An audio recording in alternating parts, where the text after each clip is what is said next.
Hey guys, what's up? It's Crash here. Welcome to a little video. Today I want to show how to build a very compact nuclear reactor that is basically maintenance free. The only thing you have to replace on this is of course the fuel rods themselves, but with a quick AMI system you can actually just make this basically run forever. So I've been, as you can probably see, each one of these are a nuclear reactor. Over there we have four nuclear reactors. We have one big one there for just the first test chamber I built. It's really oversized. And here we have a bunch of other stuff. So this is only with industrial craft. This is not with something like this. This is the best kind of nuclear reactor you can make in this game. It produces about 11,040 EU per tick, but it also uses a mod called Advanced Repulsive System. This is a part of it, this is a part of it, and this is a part of it. And as you can see, it's pretty powerful. Lots of it. I think you need like I think it's either 244 or 488 plutonium you need to just run one of these for like 6 hours. So it's pretty decent. It produces a lot of energy. It produces multiple billions of EU. And right now I'm just spitting all of that shit into this thing for the two big mega storage unit here. These things are so expensive and not even worth building, but they're pretty cool. Even though they literally require you to build like 1,999 blocks of it, so yeah. Alright, let's go to the nuclear reactor. So I have two small designs here that could easily be changed to something else. This is what I personally prefer over here, with indicators, doors, and just the reactor itself and some temperature sensors and simple little setup here. It also has some redstone down here that is not elaborate by. It's not that complicated. Here's where the temperature sensor comes up and from the two door handles. So, and of course the monitor screen. I set industrial craft only, and that's technically correct and not, because you can also use these screens. I can't remember what mod they are from, but it doesn't matter. So this is just a simple thing I came up with using reinforced stone. I personally won't really use this for my nuclear reactors. I am going to be using tungsten steel instead, because tungsten steel blocks are really cheap to make. It's just one of these and a tungsten steel plate. So it's really cheap. And these blocks literally can't break from explosion. I've tried nukes. I have literally set off, 20 nukes inside of that thing, and 2 full-powered quad plutonium cells nuclear reactors, and it still hasn't broke. So these things. So this is what I personally would go with, making these things safe. So let's just go inside here. It's just a full-size reactor, and as I said, you can make this thing more compact if you want to. You can, take these walls one step further in and basically, make it more compact. I just did this to make it as simple as possible. So right here we have some red LRY. I know it looks complicated, it's not. We have a temperature sensor. I definitely recommend getting one of these, no matter what, because this reactor style will not just spontaneously blow up if the coolant system fails. It will just heat up slowly, and then when it hits 500 degrees, that it does in like probably 2-3 seconds, it will just turn itself off, and you will have to, and then it will turn itself off. It won't blow up because this requires the temperature sensor to be here. So I guess we can just, I don't really think do I want to build one for you guys? I don't know, because it's quite simple. As I said, what you can do is just build a little block. So I recommend like 7x7 squares. That's what I normally do. So you have a 5x5 hole inside. This is not 5x5. This is 5x4. But you can easily do this whatever size you want to. So I'm just gonna replicate this little setup here. just for the fun of it. Because it's not that bad. I think I made this too far. No, I didn't. Wow, I didn't even count. I've also been building reactors for 10 hours yesterday, so it's probably that right. So yeah, I've been playing around with reactors a lot, because I know it's not a very efficient energy source in Feed the Beast Ultimate, and that's what basically we're gonna do. But it might be very useful on something like the expert server on Bedcraft. That's where I play. That's not really where I play. I don't play on the expert server because I'm not that big of an expert. I'm just gonna do this to get the torches because it's quicker to just go there instead of looking in the inventory for some reason. So yeah, but this is mostly just a video for the Bedcraft community and for someone like Bros that for a couple, I think like maybe 6 months ago, probably half a year ago, we were talking a little bit over the Discord about like nuclear reactors and stuff. No, I haven't been fucking with nuclear reactors that long. I just wanted to build some nuclear reactors yesterday, so I built some nuclear reactors. So we're just gonna make a full-size reactor, pretty simple. We don't need that much, we just need the temperature sensors, and nuclear reactors are so cheap anyway. If you want to know the specs of this reactor, I'll tell you. It's only gonna producing about 320 EU per tick if you're going with quad cell uranium. You can do double, 4 times double cell uranium, plutonium, or you can do a combination between plutonium and thorium and a full thorium reactor too. You cannot do a full quad cell plutonium. It will not work. It will overheat, and it will break stuff.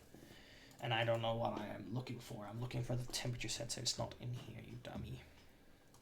But yeah, temperature sensor here, pretty simple. Just put it on so it has an inverted signal. Then we need the red LR wire. We're just gonna grab some red LR wire real quick. We need the AND gate. I'm just using the AND gate for the compact redstone system here. You can also do what I do in the other ones, and that has the third for something like the door. So the door needs to be there to... it also needs to be closed before you can access the reactor. That's what I personally do with these things, just to make that extra level of safety. I'm not going to do it on this one because it's just a simple, quickie design, so compact as possible. Not compact as possible, you can easily make this more compact. But just simple design that is not that dangerous and most hopefully won't blow up. But it doesn't matter, so... And it gave me an iron door instead of a reinforced door. That's always nice.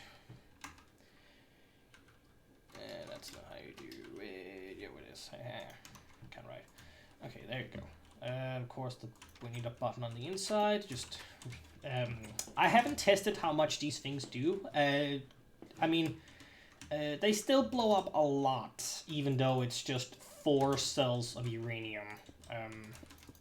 Impressively, they do blow up a lot, actually. So here we are. We have the whole system up. So what we need now is just a symbol. We need the little reactor card for that for this monitoring mod. It's the same as the temperature sensor mod. Just put that in there, and bam, you got a reactor. We're just gonna do that. So now we have all the specs of the reactor. Of course, you can turn off the max heat and the melting. Those two you can turn off in here. Max heat and melting, if you don't want to look at that. I just put them in because the screen just looked empty when it's not there. We have the temperature of the current core. It's 0 degrees. That technically doesn't make any sense because there's a temperature in Minecraft for some reason. And of course, remaining time. There's no time inside it. But now it comes to the interior design because yeah, Crash, you make a reactor, big fucking deal. How is it unmaintainable? Let's talk about it. Let me show you. So, as I said, you can either go with 4 quad uranium cells or anything lower than that. You can go with, 4 double plutonium, or you can go with 4 thorium, or the one that produces the most electricity I have found, not per second, but in general, is this. 2 plutonium and 2 quad thorium. I'm just gonna do because this is the one that creates the most power per tick, and not in general. So the 4 plutonium produces, I think it was 96,000 EU. No, not 96,000. 96 million EU does the dual plutonium. These 4 create 64 million EU. And I can't remember what the thorium does. The thorium creates the same as the uranium, but this thing creates 144 million EU. So you can actually double it with using this setup. But I only think it's 240 EU per tick. And plutonium is so hard, it's not so hard, but it's pretty, you have to do a lot of processing to get your hands on, both of these materials. And this is just, quickie for a lot of uranium because it's so easy to get your hands on so much uranium. That's why I'm also thinking myself to build that design over there. A compact, easy to build design that is safe as fuck. The only place that's not safe is actually just the output. For the power at the moment, but I can easily make that more safe, and I think this should be it's not gonna be enough power handle since we're gonna be making so much. Where is the adjustable power unit? It's there. I haven't played in a while. Okay, so there we go. So let's go in here. So now we have all the cells. Let's just quit my inventory here. So what we're gonna need is quite simple. We are gonna need 4 of where are we? We're here. We're gonna need 4 of these competing heat vents. So that's 4 of those. Then we're gonna need 14 of these. So that's 5, 10, and then 4. 14. We're just gonna start with that. So now we're gonna put these over here. And we're gonna put these here. And we're gonna put these over here. Yeah, I know, it's pretty repeated pattern.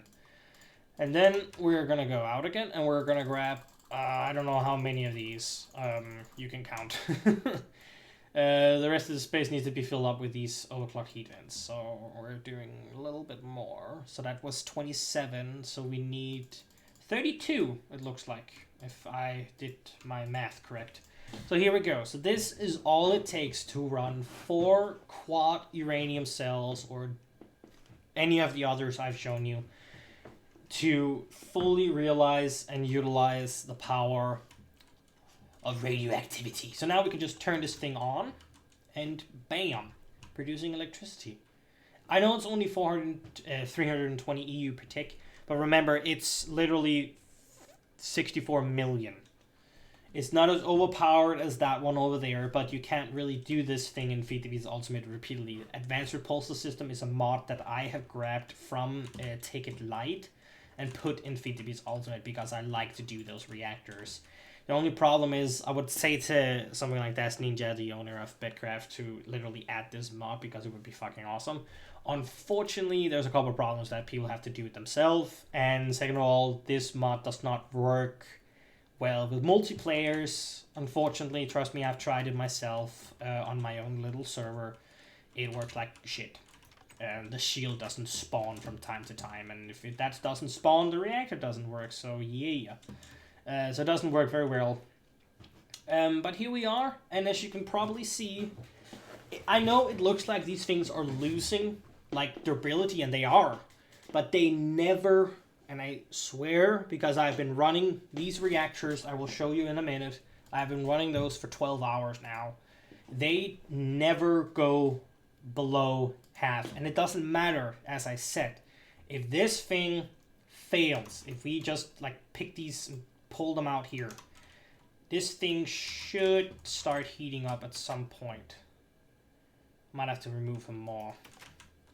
See, if I just, pick out all the coolant, let's just tear out all the coolant system of this thing. And quit my inventory here. So now, see, now the reactor turned off because it overheated. How much Jesus Christ, fuck this door. So it only went to 864 degrees, and the reactor doesn't get dangerous until 8,500 degrees. That's when it starts spawning lava, I think, and the thing can literally go on fire. And of course it blows up at 10,000. So even at this stage, with all of this in thing, these things are so safe. They are so incredibly safe for some reason. It's because of all these heat vents, and as I said, they are non-maintainable. You don't have to check them every 20 seconds because you're afraid it's gonna blow up. As I said, I mean, you could technically run this without the whole, what is called, the protective shield around. You could do it without all the reinforced stone, all the tungsten steel. The only reason why I'm doing that is because I have had experience before where coolant system have failed me because of chunk loading and other stuff, and the whole fucking thing has blown up because fantastic. So yeah, I have lost a couple of bases that way. So that's why haven't lost that much, because I always build a protective barrier around my reactors no matter what, no matter how safe they are. I mean, even this one over here, this is just a test reactor, and that's because I know how safe it is. Even this one, I would still put these reactors into a big, good protective shield of those materials. The reason why I recommend this instead is, as I said, it doesn't break. This literally doesn't break. I can show you how much it doesn't break. We can, oh my god, I'm so slow. Where's my gravity chest plate? I can show you exactly how safe they are. This is a 5x5 square of this. Just one layer thick, and it's dark. You know what? There you go. Now we'll just make a little reactor here, just to make it more fun. And we're gonna cut off the light again. Fantastic. There we go. Let's just leave this place, open this, and just, you know, make an explosion. So, to make it clear for you, people think that the nuclear bomb is the more powerful bomb, it's a nuke, but it actually is not the most powerful explosion you can make in this game. A full reactor of this size, and trust me, I have tested this in sand worlds and all sorts of stuff to see what explosion is bigger, and sure enough, a nuclear reactor is actually a lot bigger. And I have no idea if I'm gonna fail this. I probably will. Yeah, there we go. So as you can see, that's full nuclear explosion and nothing. You can even fill this block up with nukes if you want to. This has been my little test where I have blown up reactors inside of this little thing that is the same model that we have over there. The ones over there. And the reason why I had this over here is because I wanted to see, like, how safe is my design. So as I said, so this is basically the square that I use, and I had a hole here for the cabling.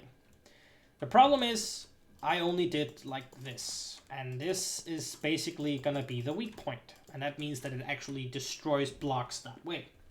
But there's an easy way to actually secure this kind of thing, and that's just build a turn, because micro explosions are not like real life, so you can just do that. And now this thing is 100% basically safe, even for an insanity reactor explosion.